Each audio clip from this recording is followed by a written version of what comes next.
जिंदगी के भिन्न रंगों को समेट कहानी का आकार देता हूँ। कुछ इसलिए ही तो कहानीकार कहलाता हूँ।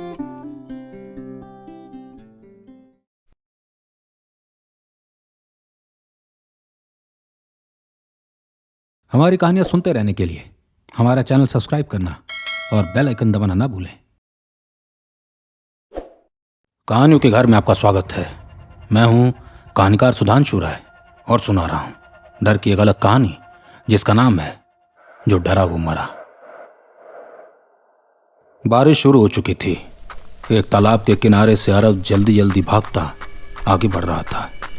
रुक रुक कर वो पीछे देखता, फिर खुद को संभालता। आंखें पूरी लाल जैसे उनमें मिर्च झोंक दी गई हो। पूरा शरीर कांप रहा था। रुक रुक कर वो अपनी चढ़ी सांसों को संभालता। शायद वो सांसें भी नहीं ले पा रहा था। उसने चिल्लाना शुरू किया, कोई है, कोई है, कोई है, प्लीज प्लीज मेरी मदद करो। पर उस जगह सिर्फ पेड़ और अंधकार ही पसरा था। उसकी चीख सुनने वाला कोई नहीं था। थी तो सिर्फ वो आवाजें जिनसे अरब बचकर भाग रहा था। पर उसने हिमाकत भी तो ऐसी की थी जिसके बाद उस पर त्रबाम का कहर लाजमी था। माना जाता था तालाब के आगे जो बागीचा है वहां एक बरगद का पेड़ है। जो कोई भी जाकर वहां 3 शब्द बोलेगा उसे एक आवाज सुनाई देगी, जिसके बाद उसे पीछे मुड़कर नहीं देखना है। और यदि देखा तो डर का वो चेहरा नजर आएगा जो रूह को टटोल बाहर ले जाएगा। अरब की आंखें पथराने लगी। पुतलियां पूरी सफेद हो गई। वो कदम भी नहीं ले पा रहा था। शरीर पर गहरे नीले निशान बनने लगे और एक आखिरी चीख उस बागीचे में गूंज गई। उसके बाद उन आवाजों ने न सिर्फ तालाब को बल्कि पूरे इलाके को घेर लिया। कुछ बची आखिरी सांसों में अरब उन लाल आंखों को देख सका जिनसे अंगारे निकल रहे थे। उसके दांत काले और सड़े हुए थे। नीचे की ओर झुक उसने अरब की जीभ खींच ली और फिर उसे घसीटता बरगद तक ले गया। खून तालाब से पसरता बरगद तक फैल गया। इतनी दर्दनाक मौत अरब को मिली कि उसकी रूह मौत के बाद भी डर के साए में भटकेगी। अगली सुबह भी बारिश होती रही। कुछ चरवाहों ने जब खून देखा तो गांव के लोगों को बताया और जिस बात का डर था वही हुआ। बरगद की एक टहनी से अरब की गर्दन लटकी मिली। आंखें बिल्कुल सफेद, मुंह खुला हुआ, जीभ का हिस्सा बरगद के तने से लिपटा था, बिल्कुल काला। सबने वही किया जो हर बार करते आए थे। उस जगह की शुद्धि करवाई और काले धागे से बांधा गया ताकि वो आत्मा फिर से किसी का शिकार न कर पाए। अरब की वजह से जो कवच रेखा बनाई गई थी वो टूट चुकी थी, जिसकी वजह से फिर से उस जगह को बांधा गया। कहा भैया, कहीं फिर से गड़बड़ तो नहीं हो गई है? आते आते रात हो जाता है और गांव का यही कच्चा रास्ता नहर से जोड़ता है। क्या फिर से दूसरे गांव से घूम कर आना पड़ेगा? रमेश परेशान था। अरे नहीं यार, कहाँ दूसरे गांव से आना पड़ेगा? कवच बन गया है ना, अब कुछ नहीं होगा। शंभू बोला, अरे मेला भी तो आज लग रहा है, दूर दूर से लोग आएंगे। पिछली बार याद है ना क्या हुआ था? रमेश का चेहरा उतर गया। अरे हट, फालतू में बकबक किए जा रहा है। चल कहाँ पर चलते हैं? शंभू ने बात काटी और झुंझलाता रमेश का हाथ पकड़े वहां से निकल गया। धीरे धीरे बारिश भी बंद हो गई और शाम को मेला लग गया। भीड़ उमड़ पड़ी मेले में। कोई चटपटे खाने का मजा ले रहा था तो कोई गेम्स खेलने में व्यस्त था। कुछ लोग सामान भी बेच रहे थे। अभिषेक, ऋषि और ज्ञान तीनों पीएचडी कर रहे थे और अपनी थीसिस पूरी करने के लिए पास के गांव में आए थे। तब उन्हें खबर मिली मेला लग रहा है और इसे मिस नहीं किया जा सकता। भाई उधर डांस देखा? प्रॉपर लोकल डांस है। ज्ञान हाथ में चाट लिए चल रहा था। अरे ये छोड़, उधर निशानची लोग हर निशाने के 300 रुपए बना रहे हैं। तेरा तो निशाना जबरदस्त है, चल उधर चलते हैं। ऋषि ने जोर दिया। लेकिन अभिषेक को तो झूला झूलना था। उसकी नज़र सामने ऊंचे झूले की ओर थी। नहीं भाई, पहले राइड लेंगे फिर बाकी काम। अभिषेक उस ओर बढ़ गया। तीनों ने जमकर मजे किए, आइसक्रीम खाई, लोकल पकवान खाए, डांस और म्यूजिक का आनंद लिया, और हाँ, गेम्स भी तो खेले। कब रात के 10 बज गए उनको पता ही ना चला। भीड़ अब थोड़ी हल्की हो गई थी। अचानक अभिषेक की नजर एक स्टॉल पर गई जहां कई सारी पेंटिंग्स लगी थी और एक चित्रकार वहां कुछ बना भी रहा था। हॉरर पेंटिंग्स देख सामने, अभिषेक ने इशारा किया। ज्ञान और ऋषि की नजर भी उस ओर गई। तीनों वहां पहुंच गए। अजीबो गरीब पेंटिंग्स बनी थी वहां, किसी औरत की जिसकी आंखें लाल थी, तो किसी कंकाल की जो घूर रहा था। आप हॉरर पेंटिंग्स बनाते हैं क्या? ऋषि ने पूछा, लेकिन उस आर्टिस्ट को फर्क ही नहीं पड़ा। वो लगा रहा अपनी पेंटिंग में। हमारा मतलब है सिर्फ हॉरर बनाते हैं तो लोग खरीदते हैं, ऋषि ने अगुवाई की। आर्टिस्ट का हाथ रुक गया। वो हल्के से मुड़ा, तीनों को ध्यान से देखा। उसकी आंखों में कुछ था। क्या दिखता है इन पेंटिंग्स में? उसने पूछा। डर या फिर मरे हुए लोग? ज्ञान ने जवाब दिया। कुछ ऐसे विस्पर्स जो आपके इर्द गिर्द हैं, लेकिन आप नग्न आंखों से देख नहीं पाते। वो आपको बुलाती हैं, आपसे रूबरू होना चाहती हैं। वो कहानियां बताना चाहती हैं जो जीवित लोगों की दुनिया की नहीं, बल्कि उस दुनिया की हैं जो अंधेरे में डूबी रहती हैं। कोई पेंटिंग खरीदनी है? आर्टिस्ट पेंटिंग्स के बीच लगे स्टूल पर जाकर बैठ गया। कुछ इंटरेस्टिंग दिखाओ जिसमें एक अलग बात हो। ये सब तो नॉर्मल घोस्ट लगते हैं, या फिर एक इमेजिनेशन है। हमें रियल चाहिए, लेकिन घोस्टली। अभिषेक ने तिरछी आंखें करके अपने दोस्तों को देखा, जैसे उसने कुछ ऐसा पूछ लिया कि आर्टिस्ट अब फंस जाएगा। इनमें कुछ भी इमेजिनेशन नहीं है, ये सब रियल है। यह औरत, इसकी आंखों से खून निकलता है। मैंने इसे नेपाल बॉर्डर के पास देखा था। ये जला हुआ चेहरा इसे सूरत के पास, ये साया हिमाचल की पहाड़ियों में। मैं जो देखता हूं बनाता हूं। कैसी बातें कर रहे हो आप? आप कह रहे हो आपने इन आत्माओं को देखा फिर बनाया? आपको भूत दिखते हैं? ऋषि अब मजाक पर उतर आया। यकीन नहीं है? अंदर आओ, कुछ ऐसा दिखाऊंगा जो आपको मेरी बात पर यकीन करने पर मजबूर कर देगा। आर्टिस्ट अंदर चला गया। अभिषेक, ऋषि और ज्ञान भी उसके पीछे चले गए। अंदर कुछ पेंटिंग्स लाल कपड़े से ढकी थी। आर्टिस्ट ने एक पेंटिंग से कपड़ा उतारा। इसे देखो। बेहद डरावनी पेंटिंग थी। लाल रंग की आंखों वाला कोई राक्षस पेड़ की टहनियों से झांक रहा था। उसके बड़े लंबे दांत थे। इससे मैं त्रबाम बुलाता हूं। ये मेरे बनाने के बाद आया इस दुनिया में। यहीं पास के एक बरगद के पेड़ पर रहता है। इसकी एक खासियत है, ये उनको ही अपना शिकार बनाता है जो डर जाते हैं। जो नहीं डरता वो इसको देखकर भी लौट सकता है जिंदा। आर्टिस्ट ऐसे खड़ा था जैसे वो अपनी बनाई कोई ऐसी चीज दिखा रहा हो जिस पर उसे फक्र हो। क्या बकवास है? इससे पहले तुमने पेंटिंग में उतारा, फिर ये असलियत में आ गया। अभिषेक को ऐसा मजाक पसंद ना आया। बकवास कैसे बोला तुमने? जाओ, जाकर देख लो, सच का पता चल जाएगा। आर्टिस्ट ने चैलेंज दे दिया। और अगर वहां कुछ नहीं हुआ तो? अभिषेक भी पीछे हटने को तैयार ना था। अगर नहीं हुआ तो जो तुम कहो। आर्टिस्ट कॉन्फिडेंट था। 50,000 की शर्त लगी। ज्ञान को मौका मिल गया। भाई 50,000 कहां से लाएंगे अभी? ऋषि कान में फुसफुसाया। अबे ये सच थोड़े बोल रहा है, 100% पेंटिंग बेचने के लिए बोल रहा है। उल्लू काट रहा है हमारा। ज्ञान आर्टिस्ट से करीब चला गया।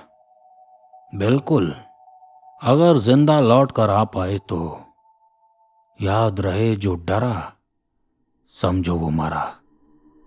बाकी 50,000 ये रहे, आकर ले जाना। आर्टिस्ट ने दराज खोलकर दिखाया। कैश से भरी थी। अरे लेकिन हम कैसे मान ले तुम यहां पर रहोगे? आज रात के बाद नहीं आए तो हमें आने में देरी हो सकती है। किससे लेंगे पैसे? ज्ञान की बात भी सही थी। मैं चलूं तुम्हारे साथ? आर्टिस्ट की इस बात पर अभिषेक थोड़ा सजग हो गया। कुछ बात तो होगी कि वो ऐसे बोल रहा है। इस लफड़े में ना पड़े तो ही ठीक होगा। अभिषेक ने दिमाग लगाया। अरे काम क्या, हमारे पास खाली तो हैं, चलते हैं, क्या मालूम 50,000 मिल जाए।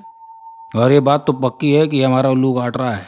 ऐसा होता है क्या कि इसने चित्र बनाया और भूत निकल आया। ऋषि भी अब पीछे हटने को तैयार नहीं था। आर्टिस्ट ने स्टॉल समेटा और उनके साथ निकल गया। आ जाओ, तुम मेरी बाइक पर बैठो। अभिषेक ने आर्टिस्ट को इशारा किया।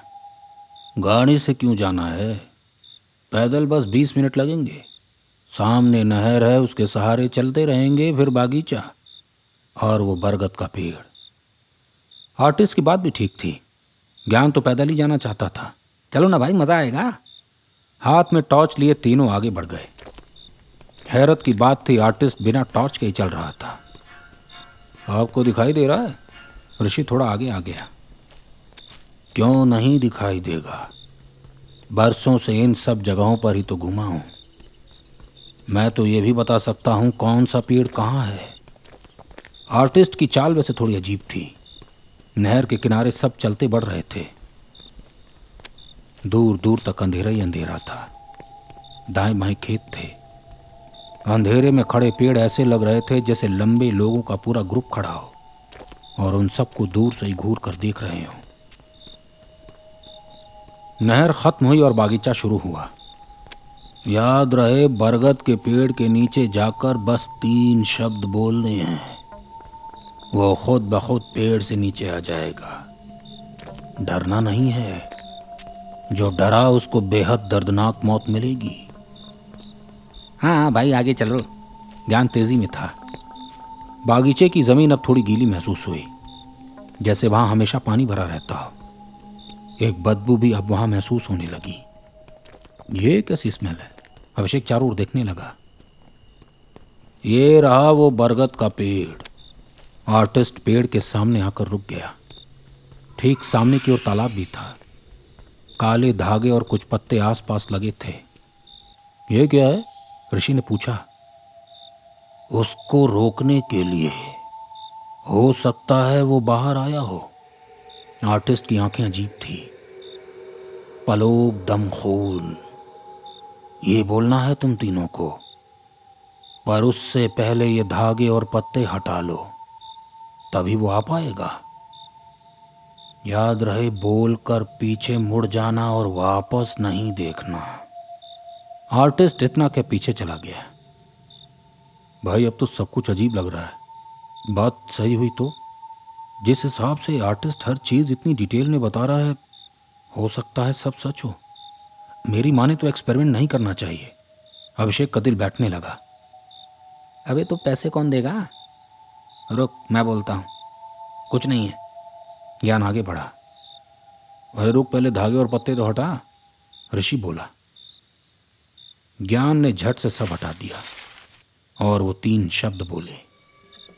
पलो दम खूल।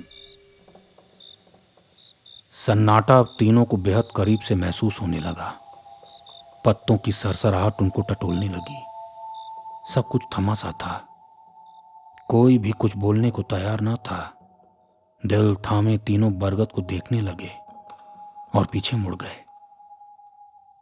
तभी एक डाली के हिलने की आवाज आई और कुछ टहनियां ऊपर से टूट कर नीचे गिर गईं। ऐसा लगा कोई बरगद के पेड़ पर चल रहा हो। एक आवाज अब वहां फैल गई। रोंगटे खड़े कर देने वाली आवाज थी। तब दिखा वो मंजर जिसने तीनों की आत्मा तक को झकझोर दिया। टॉर्च की रोशनी में परछाई नजर आई। ऊपर से नीचे रेंगता कुछ आ रहा था। ऋषि के तो पांव ही कांपने लगे। वो खड़ा भी नहीं हो पा रहा था। वहीं ज्ञान और अभिषेक के चेहरे पूरे सफेद पड़ गए। आंखें फटी रह गई। उन्होंने क्या देख लिया था? अभिषेक ने आर्टिस्ट को देखा। वो उन तीनों को देखकर हल्के से मुस्कुरा रहा था। अब तो मान लिया। खैर, पैसे तो तुम लोग नहीं दे पाओगे, क्योंकि ये तुमको यहां से जिंदा नहीं जाने देगा। फिर भी बता देता हूं, जो डरा सिर्फ वही मरा।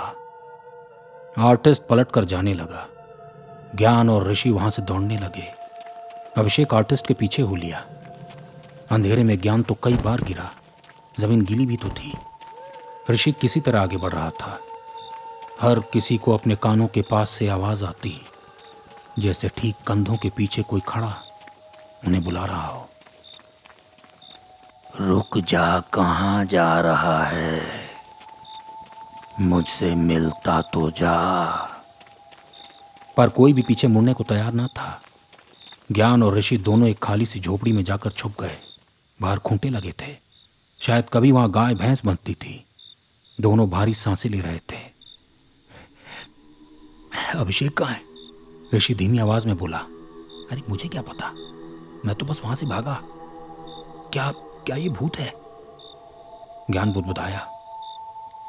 और क्या, पर अब वो हमें छोड़ेगा नहीं। ऋषि बात पूरी करता। झोपड़ी के ऊपरी हिस्से से उन्हें दो लाल आंखें अंदर झांकती दिखी। मुझे ताजे खून की खुशबू आ रही है। डर तुम्हारी आंखों में दिख रहा है। आज तुम वो देखोगे जिसके बाद तुम्हारी आत्मा तक दहल जाएगी। इतना बोल वो ऊपर से गायब हो गया। दोनों ने हिम्मत दिखाई और झोपड़ी से बाहर दौड़ाए। अरे तुम दोनों कब से ढूंढ रहा हूं, अभिषेक की आवाज आई। दोनों ने राहत की सांस ली। दोनों मुड़े तो पाया सामने जो खड़ा है वो त्रबाम है। पकड़े गए। उसके बाद सिर्फ दर्द में निकली चीखें ही सुनाई दी, मांस के कटने की, हड्डियों के टूटने की और खून के बिखरने की। खून पानी की तरह नीचे बहने लगा। ज्ञान और ऋषि दोनों जमीन पर अधमरे पड़े थे। शरीर पूरी तरह कटा फटा था। वो आखिरी सांसें लेते त्रबाम को पूरा देख पाए। लाल आंखें, बड़े बाल, नुकीले सड़े दांत, टेढ़ा मेढ़ा शरीर और लंबे नाखून। उधर जब अभिषेक आर्टिस्ट के पीछे गया तो बागीचे में गायब सा हो गया। उसने आवाज भी लगाई। मैं तुम्हें 50,000 दे दूंगा, मुझे साथ ले चलो। चारों ओर सिर्फ पेड़ ही पेड़ थे। तब उसे वही बदबू आई। वो समझ गया। वो पेड़ की आड़ में खड़ा हो गया, आंखें बंद किए। उसे पता था अब उसकी बारी है। तब उसे आर्टिस्ट की बात याद आई। डरना नहीं है। उसने खुद पर काबू पाया, सांसें थामी और वहीं खड़ा रहा, बिना दिखाए कि वो डरा हुआ है। क्या कर रहा है? आजा हमारे साथ। हाँ चल, जल्दी चल, वो पीछे ही है। ज्ञान और ऋषि की आवाजें बार बार आई। वो दोनों बिल्कुल पीछे खड़े थे अभिषेक के, लेकिन अभिषेक हिला भी नहीं। उसे अच्छे से पता था पीछे नहीं देखना। काफी देर तक वो इसी तरह वहां खड़ा रहा और जब चिड़ियों की आवाज आई तो उसने आंखें खोली। सुबह हो चुकी थी। वो तुरंत बरगद के पेड़ के पास गया। ज्ञान और ऋषि के सर लटके थे वहां। आंखें पथरा गई थी, मुंह खुला हुआ था, जीभ निकाल ली गई थी। अभिषेक सुन्न सा पड़ गया। किसी तरह वो चलकर गांव के लोगों से मिला। वो रात दहला देने वाली रात थी, लेकिन डर की ये रात यहीं खत्म नहीं हुई।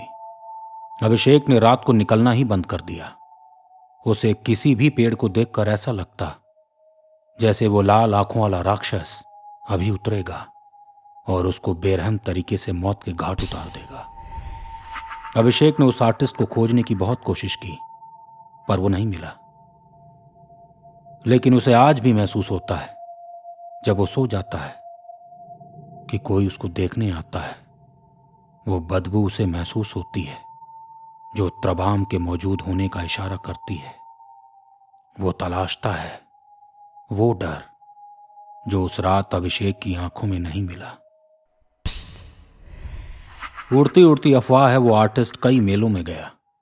जो भी पेंटिंग्स वो बनाता था, चाहे वो मरे हुए लोगों की हो, भटकती आत्माओं की हो, या फिर ऐसे राक्षसों की जो आम इंसान को निगल जाते हैं, वो दावा करता है सब सच है और वो लोग सच में इस दुनिया में हैं जो अंधकार में निकलते हैं। खुद का अस्तित्व बताने के लिए। त्रिवाम आज भी उस बरगद के पेड़ पर रहता है, इंतजार करता है कोई वो 3 शब्द बोले, पलोब दम खूल। इसी के साथ मैं इस कहानी और अपनी वाणी दोनों को विराम देता हूं। मित्रों, हमें हाई पॉइंट्स देना ना भूलें। हमारी कहानियां बाकी लोगों तक भी पहुंचती रहेंगी। यदि ये कहानी आपको पसंद आई तो हमारे चैनल को सब्सक्राइब करना और बेल आइकन दबाना ना भूलें। मिलेंगे अगले हफ्ते एक नई कहानी के साथ।